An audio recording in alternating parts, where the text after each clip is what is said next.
Türk bilgi blogerlerin ya böyük iştibahlarından biri budur ki, ya farsı danışırlar, ya farsı yazırlar, ya farsı titr qoyurlar.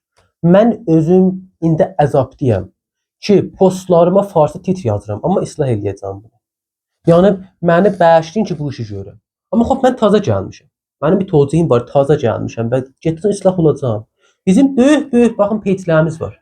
Rəhim Ağbayraq, Bilgülüş və qeyrə də bir saymayım. Arasturan. Sizlər niyə gərək farsı danışasınız? Baxın, İslam, Quran özü təkidi vardır ki, neçə dənə millətdən cürləmişik. Gərək ki, biz asimilə olaq. Asimilasyonun qabağına gərək dayanaq. Niyə gərək tweetlərimiz fars ola? Niyə gərək danışmağımız fars ola? Niyə? Əslən bu işi ki, əgər mən türk farsı danışam, Tanrıya, Qurana və İslama tohin eləmişəm. Mən türk farsı danışam, mən bütün öz ata-babama tohin eləmişəm. Ay Ağbayraq, bexüsus siz türkü yazın. Biz qərar dəri eləşirik ki, farslar bizi bilsinlər. Yox, əslən farslar bilməsinlər kökündən. Biz türkük, öz cami türkümüzə görə danışırıq.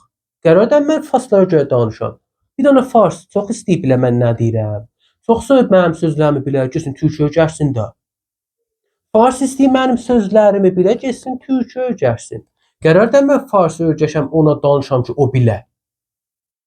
Biz o vaxtacan ki, biz özümüzü farslardan, İran şəhridən ayırmamışıq, bizim başımıza nə oyun gəlsə haqqımızdır. Və bu da biz nəzərdə alaq. Başda biz insanıq, hamımız insanıq. 2000-də müsəlmanıq, 3000-də türkük və bu halda gedir qabağa. Və əgər ola İranlı yox, nəm farslarla el yox, bel yox, axirlərdədir. Toprağın dəyəri yoxdur.